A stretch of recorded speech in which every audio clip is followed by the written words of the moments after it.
প্রধান বিচারপতি সুরেন্দ্র কুমার সিনহাকে নিয়ে তুমুল আলোচনার মধ্যে সুপ্রিম কোর্ট প্রশাসনে ব্যাপক রদবদল হয়েছে।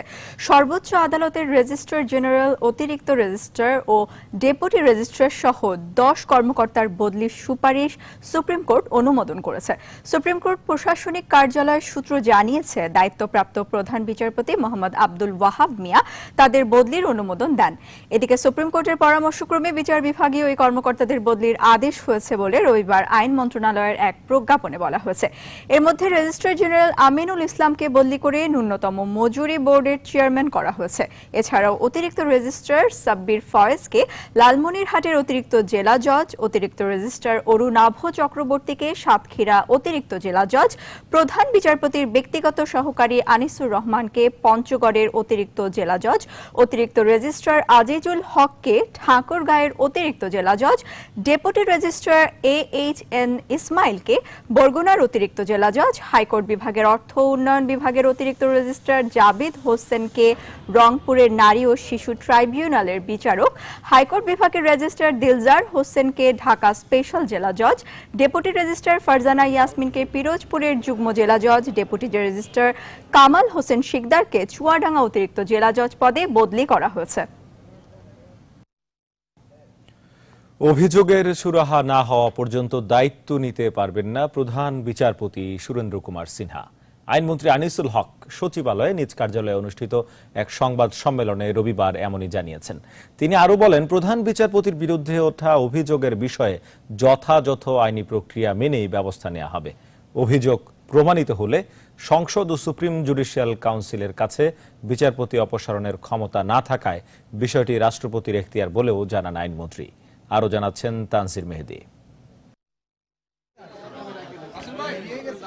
প্রধান বিচারপতি সুরেন্দ্র কুমার সিনহার ছুটি ও বিদেশ যাওয়াকে ঘিরে তৈরি হওয়া বিতর্ক আর সংশয় দূর করতেই আইনমন্ত্রীর এই সংবাদ সম্মেলন। শুরুতেই প্রধান বিচারপতি নিজেকে অসুস্থ বলে ছুটি চাওয়ার পর নিজেকে সুস্থ দাবি করার বিষয়টি নিয়ে সৃষ্ট জটিলতা দূর করতে বিভিন্ন পক্ষের চিঠিগুলো পড়ে শোনান মন্ত্রী। আমি তার এই বক্তব্যে নিশ্চয়ই হতভম্ব। এক প্রশ্নের জবাবে আনিসুল হক বলেন, কেউ আইনের ঊর্ধ্বে নয়। এসকে সিনহার বিরুদ্ধে অভিযোগের বিষয়ে আইনি প্রক্রিয়া মেনে ব্যবস্থা নেওয়া হবে। এলিগেশন যেহেতু উঠেছে, সেটা প্রথমে যেইভাবে এটার অনুসন্ধান করতে হয় সেটা হবে। অনুসন্ধান করার পরে যদি এটার সত্যতা পাওয়া যায়, তাহলে নিশ্চয়ই তার পরবর্তী পদক্ষেপ যেটা, সেগুলি ব্যবস্থা করা হবে। সুপ্রিম জুডিশিয়াল কাউন্সিল ও সংসদের কাছে বিচারপতি অপসারণের ক্ষমতা না থাকায় এক্ষেত্রে কি করা হবে, এমন প্রশ্নও ছিল আইনমন্ত্রীর কাছে। এইখানে একটা ভ্যাকিউম আছে, কিন্তু মহামান্য রাষ্ট্রপতির কিছু কিন্তু ইনহেরেন্ট পাওয়ার আছে, সেটা তিনি ব্যবহার করতে পারেন। আর তবে প্রধান বিচারপতি ফিরে আসলেও তিনি বিচার কাজ পরিচালনা করতে পারবেন না বলে মনে করেন আনিসুল হক। যতক্ষণ পর্যন্ত এই 11টা এলিগেশনের ব্যাপারে সুরাহা না হবে, ততক্ষণ পর্যন্ত তারা হয়তো ওনার সাথে বসবেন না। তাহলে উনি কি করে এখানে এসে বসবেন? কারণ সুপ্রিম কোর্টে আপিল বিভাগে একক বেঞ্চের কোনো কোনো নিয়ম আছে বলে আমার জানা নাই। অভিযোগ থাকা সত্ত্বেও কেন এসকে সিনহা বিদেশ যাওয়ার অনুমতি পেলেন জানতে চাওয়া হয় মন্ত্রীর কাছে। প্রধান বিচারপতির আসনটা একটা প্রতিষ্ঠান, তাকে যদি কোনো ব্যাপারে অভিযুক্ত করতে হয় বা তার ব্যাপারে ব্যবস্থা নিতে হয়, তাহলে পরে সম্পূর্ণ আইনি প্রক্রিয়া সম্পন্ন করার পরেই তার বিরুদ্ধে ব্যবস্থা গ্রহণ করতে হয়। প্রধান বিচারপতি বিদেশ যাওয়ার আগ মুহূর্তে বিবৃতিতে প্রশাসনিক পরিবর্তন নিয়ে যা বলে গেছেন তা আইনসঙ্গত নয় বলে জানান আইনমন্ত্রী।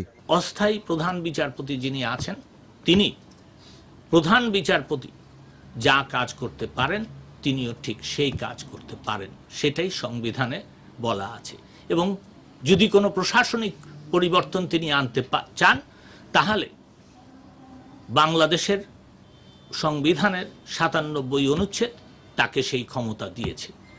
মাননীয় প্রধান বিচারপতি, অত্যন্ত দুঃখের সাথে আমার বলতে হয়, মাননীয় প্রধান বিচারপতি এসকে সিনহা যেই বক্তব্য দিয়েছেন সেটা আইনসঙ্গত নয়। বিষয়টি নিয়ে রাজনীতি না করারও আহ্বান জানান আনিসুল হক। বলে লাভ আছে। Thank you. Tanjir Mehedi, news 24, Dhaka.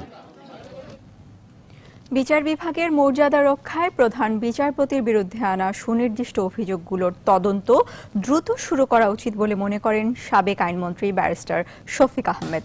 তবে অভিযোগ প্রমাণিত হলে এসকে সিনহার অপসারণ প্রক্রিয়া কেমন হবে তা নিয়ে ভিন্ন মত রয়েছে আইনজীবীদের। সংবিধানের ষোড়শ সংশোধনী অবৈধ ঘোষণা হওয়ায় বিচারপতি অপসারণের ক্ষমতা রাষ্ট্রপতির ওপর বর্তায় বলে মনে করছেন সাবেক এই আইনমন্ত্রী। তবে সুপ্রিম কোর্ট বারের সভাপতি জয়নুল আবেদিন বলছেন সুপ্রিম জুডিশিয়াল কাউন্সিলের কথা। বিস্তারিত মাহমুদুল হাসানের রিপোর্টে। প্রধান বিচারপতি এসকে সিনহার বিরুদ্ধে আনা সুনির্দিষ্ট 11 অভিযোগ নিয়ে সরগরম আদালত চত্বর।